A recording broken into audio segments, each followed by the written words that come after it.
روضۃ الواعظین ایک کتاب ہے، اس میں ایک مصنف نے لکھا کہ جب حضرت ابراہیم خلیل اللہ کے پاس حضرت اسرائیل آئے کہ اب وقت ہو گیا ہے چلیں واپس، تو ابراہیم خلیل اللہ نے کہا اسرائیل بھائی میں تو اللہ کا دوست ہوں، کیا کوئی دوست بھی دوست کو مارتا ہے؟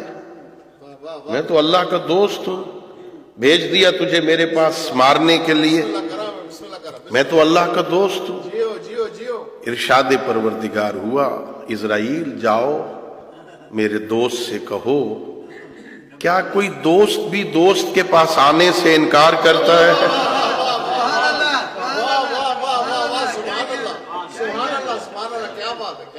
تو دنیا میں وہ بھیجتا ہے تو ہم آ جاتے، وہ بلاتا ہے تو واپس چلے جاتے۔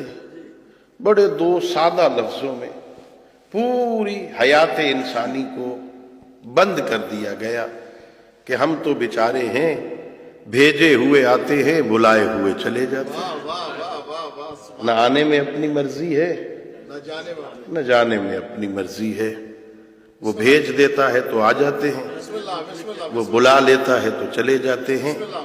جب آنے میں بھی اپنی مرضی نہیں ہے اور جانے میں بھی اپنی مرضی نہیں ہے تو پتہ نہیں آنے اور جانے کے درمیان خود مختار کیسے بن جاتا ہے۔ بیچارے ہیں۔ میں ایک جگہ پہ اسی تخلیق کے بارے میں پڑھ رہا تھا تو وہاں پر نقل کیا گیا کہ یہ ولادت کے وقت بچہ روتا کیوں ہے؟ دنیا میں جب بھی کوئی بچہ پیدا ہوتا ہے تو وہ روتا ہوا آتا ہے۔ کیوں روتا ہے؟ رونے کی وجہ کیا ہے؟ انہوں نے لکھا اس کی وجہ یہ ہے، معصومین سے نقل کیا، اس کی وجہ یہ ہے کہ یہ بچہ جو ایک شکم میں پروان چڑھا ہے وہ یہ سمجھتا ہے کہ بس یہی سب سے بڑی کائنات ہے، وہ اسی جگہ کے ساتھ مانوس ہو چکا ہے، وہ سمجھتا ہے یہاں سے مجھے نکال کے پتہ نہیں کدھر لے جانا چاہتے، دنیا تو دیکھی نہیں، تو وہ اندیکھے مقام کی طرف جاتے ہوئے گھبرا رہا ہوتا ہے، اس لیے روتا ہے، اس لیے رو رہا ہے کہ مجھے نہ نکالو یہاں سے، پتہ نہیں کہاں لے جا رہے ہیں، چونکہ وہ سمجھتا ہے بس یہ ماں کا شکم ہی بہت بڑی کائنات ہے، اس سے بڑی کوئی اور کائنات ہے ہی نہیں۔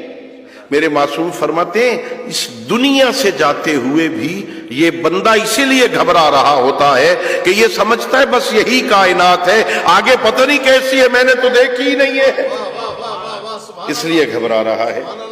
اور اگر یہ یقین کر لے، عقیدے میں تو علم ہوتا ہے، عقیدے میں ظن، شک، وہم، گمان نہیں چلتا ہے، عقیدے میں تو علم اور یقین ہوتا ہے۔ کاش ہمیں یقین ہو جائے کہ اللہ اور اللہ کے نمائندے سچ کہتے ہیں،